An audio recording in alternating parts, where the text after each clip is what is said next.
Boa noite, paz seja convosco. Quem aceita a paz que vem de Deus, diga amém. Que maravilha, né? Que bom que estamos aqui. Maravilha de Deus nessa noite. Eu quero que você pegue a sua Bíblia. Eu quero compartilhar uma palavra rápida com vocês nessa noite. 1 Tessalonicenses, capítulo de número 2, no versículo de número 13. Glória a Deus. 1 Tessalonicenses, capítulo de número 2, versículo 13. Glória a Jesus. Aleluia. Que bom estarmos na casa de Deus mais uma vez, não é verdade? É bom demais, né? Não tem lugar melhor na face da terra do que estar na casa de Deus. Não é verdade? Né, Tadeu? É bom demais estar na casa do Senhor. Amém?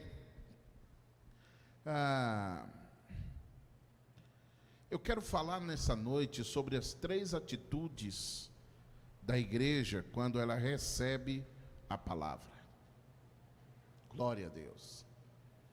É uma mensagem mais de ensino, mas que eu gostaria que você abrisse o seu coração para que Deus ele pudesse nos orientar a você e a mim também. Vamos lá? 1 Tessalonicenses, capítulo de número 2, no versículo 3, que diz assim: por isso também nós damos graças a Deus incessantemente, pois recebestes a palavra da pregação de Deus por meio de nós. Primeira atitude: não a recebestes como palavra de homens, mas como verdadeiramente ela é palavra de Deus, a qual opera eficazmente em vós os que crestes. Quantos podem dizer amém por esta palavra? Meu muito obrigado. Podemos assentar aí com a graça de Deus. Que maravilha, não é verdade? Olha o que Paulo está dizendo aos crentes que estavam em Tessalônica. Paulo disse: olha, por isso também nós damos graças a Deus incessantemente. Não existe alegria maior no coração de um pastor, de um líder, de um obreiro, do que quando ele vê que a igreja recepciona a palavra. E a melhor forma de ver e entender que eu e você recepcionamos a palavra é quando nós frutificamos. É quando nós podemos ver o resultado na vida da pessoa. E o resultado, ele é visto apenas, principalmente através da prática, através do exemplo, através do modelo. Paulo, ele sempre apelou para isso aos seus obreiros, aqueles aos quais Paulo os ensinou. Eu gostaria de abrir um pequeno parêntese aqui, para me dizer uma coisa para você. Jesus não mandou você fazer seguidores, Jesus mandou você fazer discípulos. Ele disse: ide e fazei discípulos, batizando-os em o nome do Pai, do Filho e do Espírito Santo. Jesus não mandou fazer seguidores. O cristianismo dessa geração preocupa muito com seguidores, com multidão. Não. Na época de Cristo,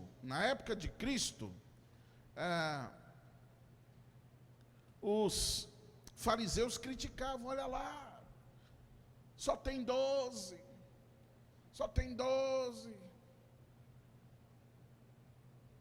Mas onde está o farisaísmo hoje?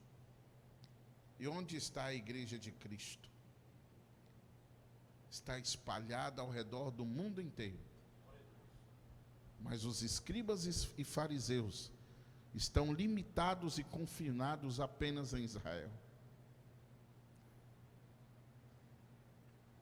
Porque Deus, Ele não é quantidade, irmãos. Prepare-se para isso. Não é apenas quantidade. Tem pessoas que preocupam muito com quantidade, que acham que igreja cheia demais é sinônimo da aprovação de Deus, e nem sempre é. A igreja do pastor Noé, foram 100 anos de ministério. Noé pregou durante 100 anos. Não ganhou uma alma daquelas. Noé só ganhou, se a gente for olhar por esse prisma, e batizou só a família dele, o pastor Noé. Noé só ganhou a família dele, mais ninguém. Mas foram 100 anos de pregação.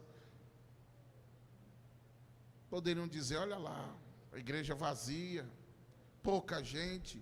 Isso não é sinônimo da desaprovação de Deus. Então nós precisamos tomar muito cuidado com aquilo que às vezes nós pensamos.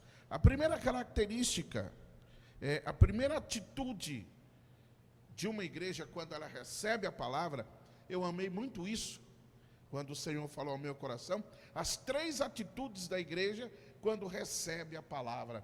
A primeira atitude está aqui, ela diz, ela não recebe a palavra de Deus como se fosse de homens. É a primeira coisa que que nós precisamos entender e que precisa mudar em nossas vidas. Porque essa palavra, verdadeiramente, ela não é de homens. Ela foi inspirada por Deus. Homens escreveram. Homens escreveram. Aqui tem juiz, aqui tem médico, aqui tem rei, mas aqui também tem pescador, aqui também, então, vários autores, mas um só é o inspirador, que é o Espírito Santo. Paulo, ele escreve a Timóteo dizendo que toda palavra é divinamente inspirada. A palavra inspirada, do grego theopneustos, que quer dizer que Deus soprou na palavra. Então, esse livro precioso que está em suas mãos, você que está aqui sentado, mulher, sentada, com a palavra no colo, é algo precioso, é algo poderoso, tem um poder transformador muito grande.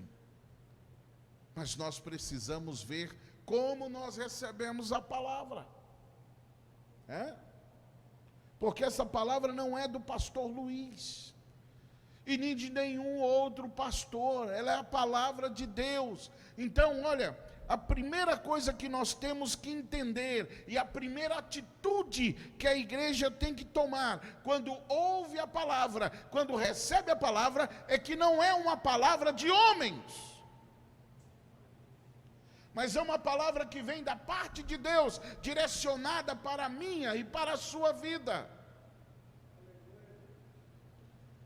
O Danilo, quando estava cantando, ele disse aqui que a fé, ela vem pelo ouvir, e o ouvir, está escrito, vem pela palavra. Theopneustos, ele soprou, aleluia. Oh, te calabanchorapasorequepas. Durante o momento da ceia, o judeu, ele molhava o pão no vinho e comia. Sabe o que isso simboliza, teologicamente falando? O pão é a palavra, o vinho é o Espírito Santo.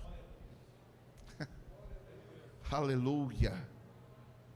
Em João capítulo de número 6, no versículo 63, fala da inspiração do Espírito Santo na palavra. Porque se for só a palavra, Se for só a palavra, sabe, ele seria papel e tinta, seria apenas um dogma, ou uma doutrina muito bonita, mas não é uma palavra apenas, é a palavra de Deus, e ela é divinamente inspirada, Deus soprou vida, é por isso que essa palavra é rema, rema significa viva, ela transforma, ela tem o poder de mudar, é um poder transformador, ela tem o poder de, quando encontrar comigo e contigo, ela tem o poder de produzir fé aí dentro, aleluia. E a palavra fé é uma palavra grega, pistos, que significa confiança, ela vai produzir em você uma confiança sobrenatural, principalmente em situações extremas, principalmente em situações as quais, humanamente falando, a pessoa se entrega ao desespero. Você confia. Você está aqui? Você está aí? Você pode levantar sua mão e glorificar a Deus por um momento?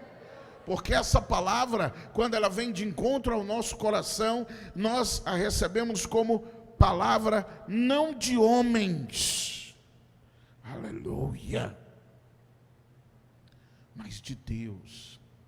Uma outra coisa interessante que eu vejo nessa primeira atitude da igreja, que recebe a palavra como se fosse de Deus, irmãos, que coisa interessante, e que sumiu da igreja, é o temor. O tempo vai passando, o ser humano vai perdendo o temor, vai perdendo o temor pelas coisas de Deus, o temor pela palavra, o temor, o respeito pela liderança. Eu vou falar algo aqui que vai parecer estranho, tá? A primeira vez que eu viajei com meu pai na fé, para a gente participar de uma convenção, ele me abençoou, nós fomos de avião, ele me abençoou, e eu tive o privilégio de ficar no mesmo quarto de hotel com meu pai na fé.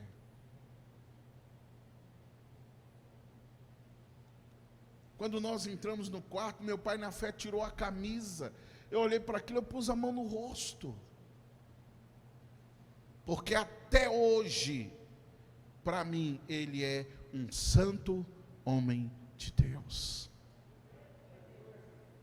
As pessoas vão perdendo isso ao longo da caminhada, sabe por quê? Porque muitas das vezes têm recebido a palavra como se fosse uma palavra de homens, perderam o respeito, perderam o temor.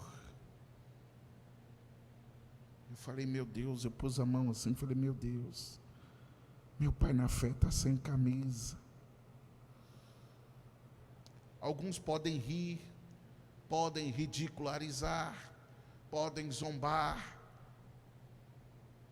e é por isso que a igreja de hoje é uma igreja que não tem poder, é uma igreja fraca em sinais, porque ela tem perdido o temor, ela tem perdido o respeito, e muitas das vezes tem banalizado as coisas do Espírito. Eu quero dizer para você que essa palavra, irmãos, entenda uma coisa, essa palavra, ela veio de Deus, nós não arrancamos dele, ele nos deu, e a palavra, quando ela vem de encontro às nossas vidas, ela vai produzir a mudança em nós, porque Paulo, ele diz que a palavra de Deus, ela é como uma espada de dois gumes, que penetra, que separa a alma do espírito, os desejos carnais dos desejos espirituais, e nós passamos a desejar as coisas que são do alto, nós passamos a desejar as coisas que são espirituais. Esse é o nosso anseio,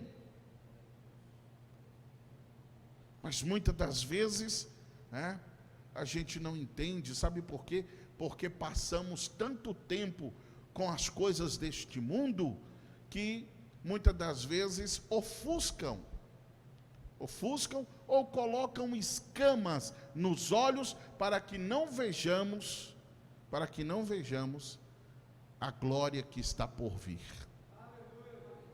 As coisas sobrenaturais, aquilo que Deus preparou para que nós experimentássemos.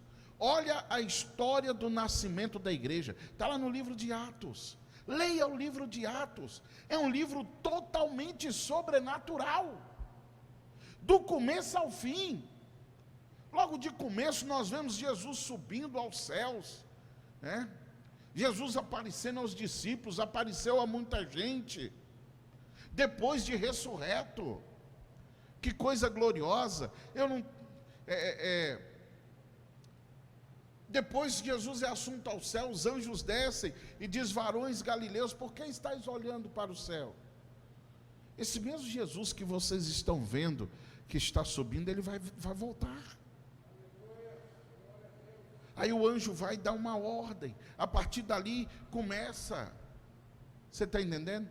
É anjo vindo,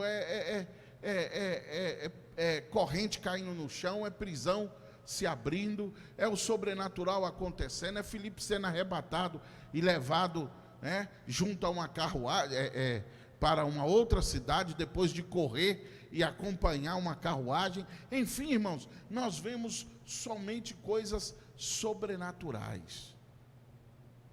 A sombra dos apóstolos curando, né? Aquele coxo diante do templo Formosa, que eles dizem: não temos prata e não temos ouro, mas o que temos nós te damos, em nome de Jesus, levanta e anda. Então, irmãos, nós vemos o sobrenatural. Sabe por quê? Porque a fé, ela é criativa. Você pode repetir isso comigo? Diga comigo: a fé é criativa. Aí vira para o teu vizinho e pergunta: sabe por que ela é criativa? Aleluia. Sabe por que ela é criativa? Porque ela chama à existência as coisas que não existem.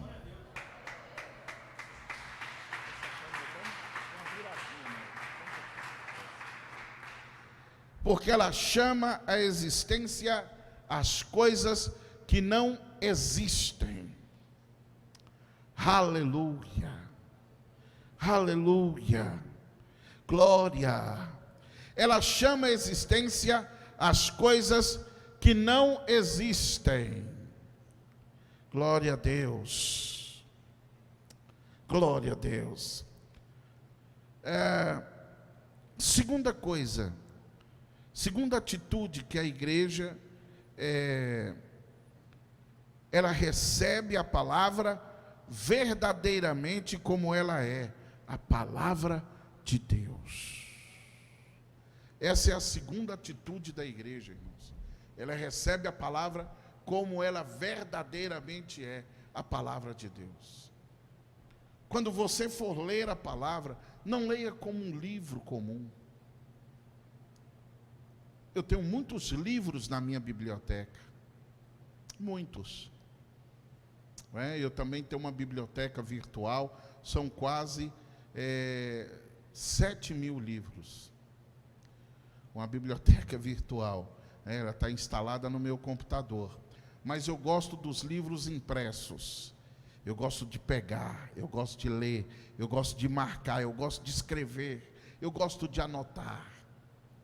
Então, todos os livros que eu leio, eu rabisco, eu anoto, eu marco. Está entendendo? Eu gosto disso. Tem autores que eu gostaria muito de, pelo menos, sentar do lado deles. Queria pelo menos vê-los. Mas a Bíblia Sagrada, olhe para mim, é o único livro que você lê na presença do autor. Eu vou voltar, que talvez você deve estar viajando aí. Vamos lá? A Bíblia Sagrada é o único livro que você lê na presença do autor. Porque todas as vezes que você apega para ler, o Espírito Santo está ali.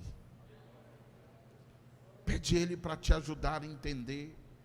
Pede Ele para te dar entendimento.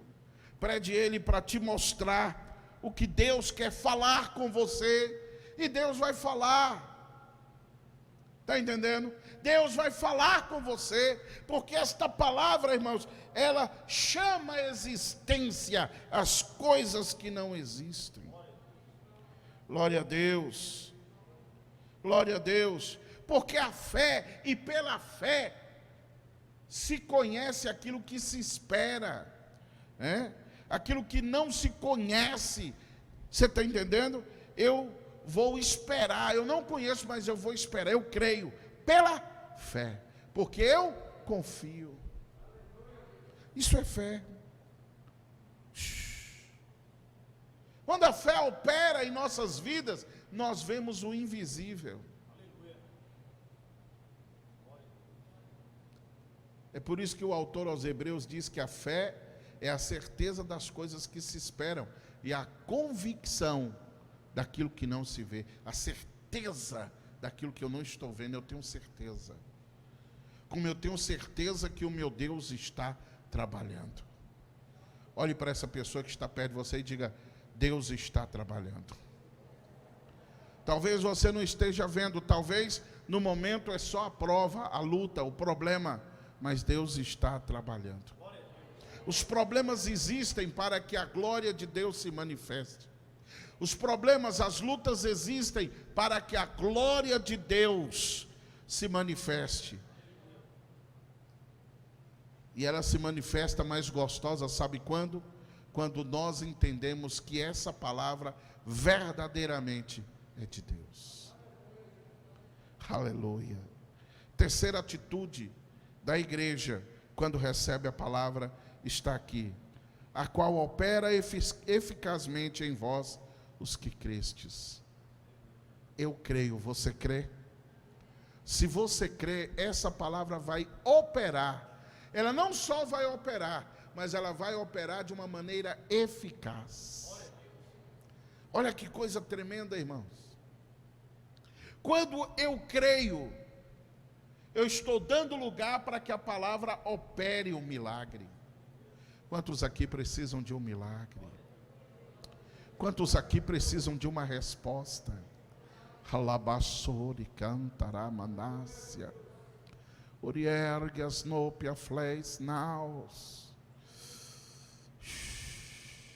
É isso, você está lendo a palavra na presença do autor, aí você diz para o autor, você acaba de ler um milagre, de repente a travessia no mar, de repente você lê um outro milagre, aí você suspira assim, Danilo, e fala: ah, Deus, como eu precisava disso. E o Espírito Santo está do seu lado e fala assim: você não precisava não, você precisa, e eu estou aqui para te dar. Você pegou aí? Ele está dizendo para você nesta noite: eu estou aqui para te dar. Eu estou aqui para fazer na sua vida. Eu estou aqui para operar eficazmente na sua vida. Eu estou aqui para realizar, porque a fé é a certeza das coisas que se esperam e a convicção daquilo que não se vê. Pode aplaudir a Jesus.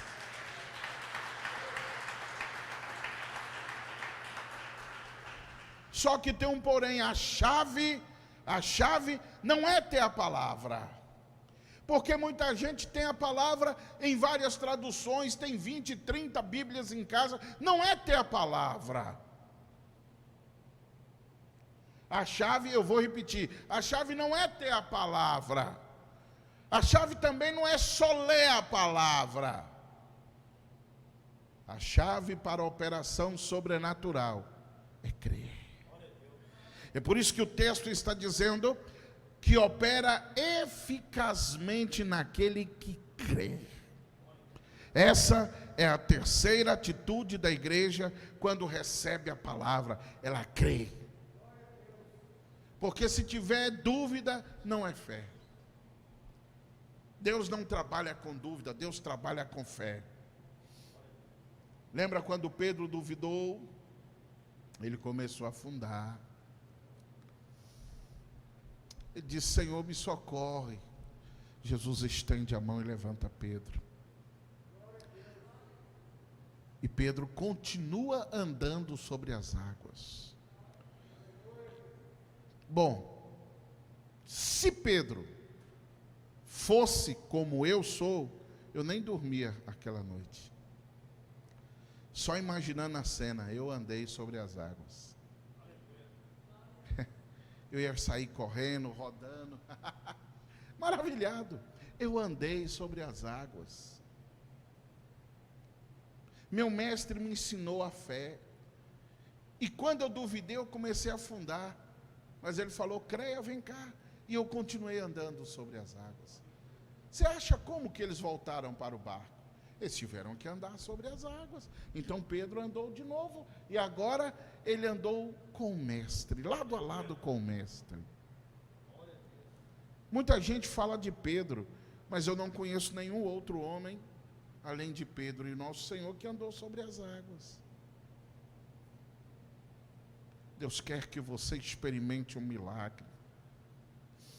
Você que está me assistindo agora, você que está aqui agora, Deus tem um milagre para você, Deus tem uma resposta. E eu não falo isso como alguém irresponsável não, mas depende de como você recebe a palavra de Deus. E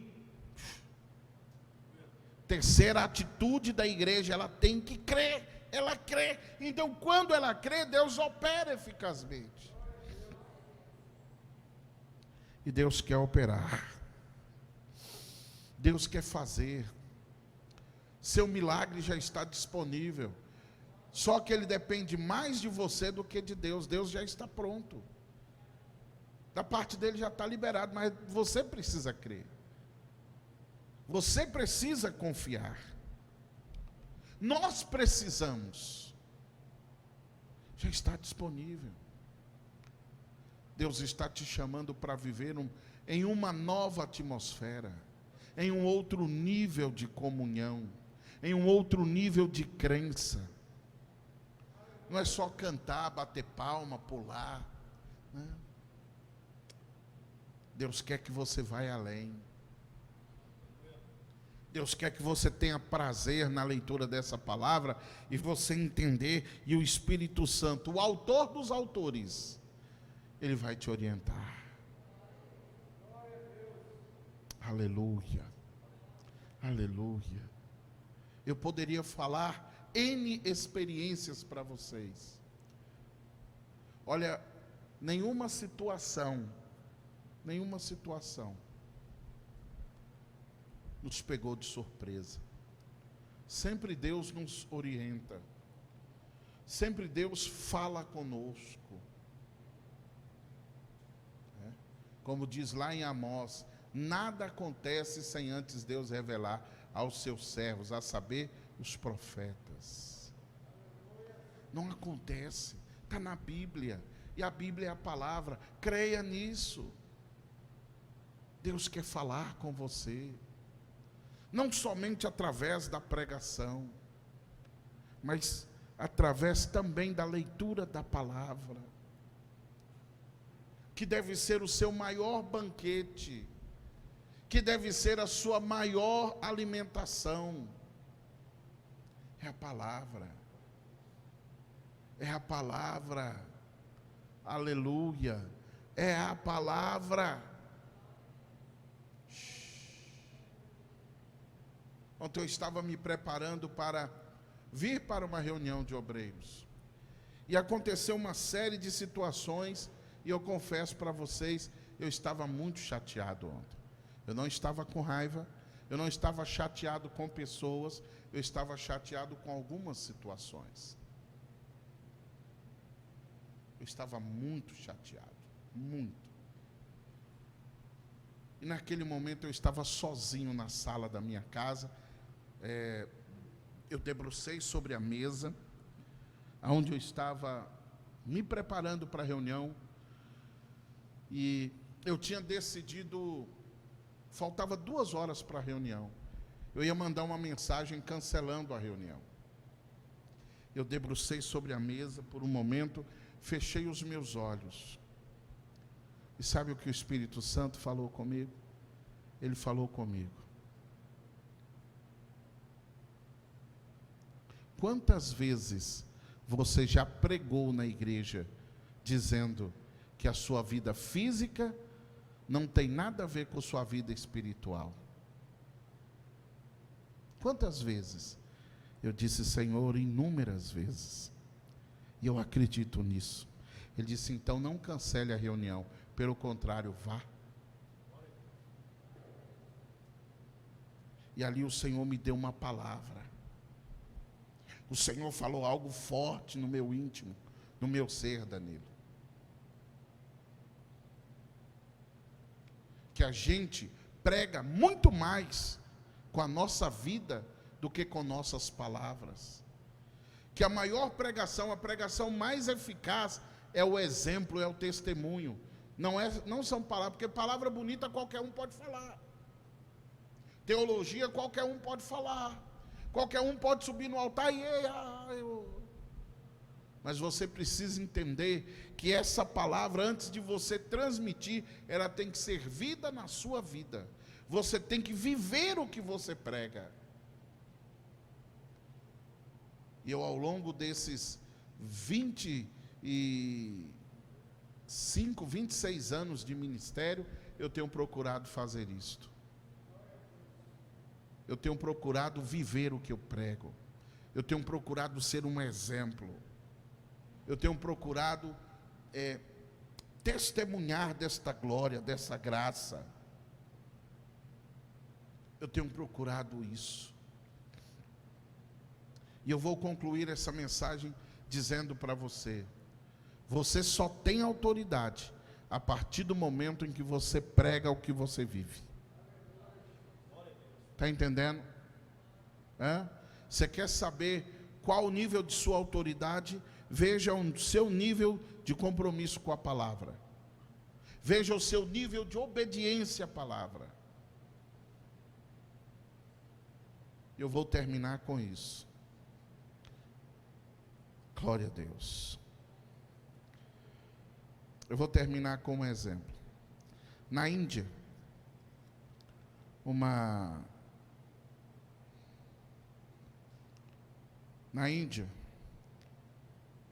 senhora, ela começou a brigar com seu filho, tentar corrigi-lo, porque ele estava comendo muito doce, e aquilo não estava fazendo bem para ele.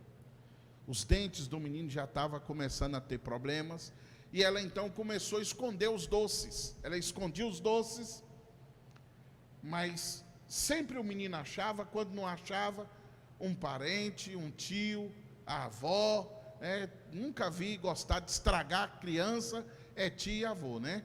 E avós, né? Estragam criança, enche a vida do menino de açúcar, estraga, faz tudo o que o menino quer. Olhe para mim, já estou terminando.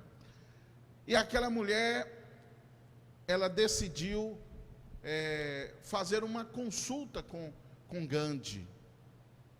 E Gandhi, muito famoso na Índia, né? Hoje no mundo inteiro, mas na época, o que Gandhi falava, todo mundo obedecia, todo mundo cumpria, desde pequeno até o maior. E muitos às vezes perguntavam qual era o segredo, que a palavra daquele homem era tão forte. Então, aquela mulher resolve ir consultar-se com Gandhi. Ou seja, ter uma conversa com aquele mentor espiritual e receber conselhos. Porque ela gostaria muito, e ela acreditava que se Gandhi falasse, o filho dela ia parar de comer doce. Está vendo, Tadeu? Isso aí ia ter um prejuízo enorme, né? Ai, Jesus, eu amo muito o meu rei. Aí, aquela mulher, para consultar-se com Gandhi, ela entrou na fila, e a fila de 3 dias. Ela ficou 3 dias na fila. Aí quando chegou a vez dela, ela chegou, contou tudo, falou: olha, eu preciso que o senhor fale com meu filho, para ele parar de comer doce. Ordene a ele. Gandhi olhou nos olhos da mulher, do menino, e disse: voltem aqui daqui 2 semanas. E aquela mulher foi embora. meio sem entender. 2 semanas depois, aquela mulher volta. 2 semanas depois ela volta, pega mais 3 dias de fila. Aí quando chega lá, ele olha nos olhos do menino e diz assim: escute aqui, para de comer doces. Você está ouvindo? Para de comer doces. E o menino balançou a cabeça e disse: sim, senhor Gandhi, eu não vou mais comer doce. Aí quando eles estavam saindo, a mulher virou e falou assim: senhor Gandhi, posso te fazer uma pergunta? Talvez é aquela que você está se perguntando, né? E ele disse: pode. Ela falou assim: por que o senhor não falou da primeira vez? Nós ficamos 3 dias na fila, esperamos 2 semanas, mais 3 dias na fila, para o senhor virar e falar para o meu filho: pare de comer doces. Então Gandhi deu uma piscadinha para aquela mãe e disse para ela assim: porque demorou este tempo para que eu mesmo parasse de comer doces.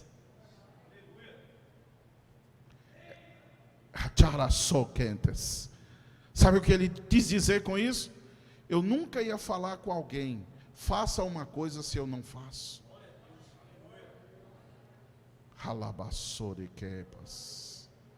Demorou 2 semanas para que eu parasse de comer doces. Você quer mudar o mundo? Muda primeiro você. Você quer que as pessoas mudem? Primeiro mude você. É assim.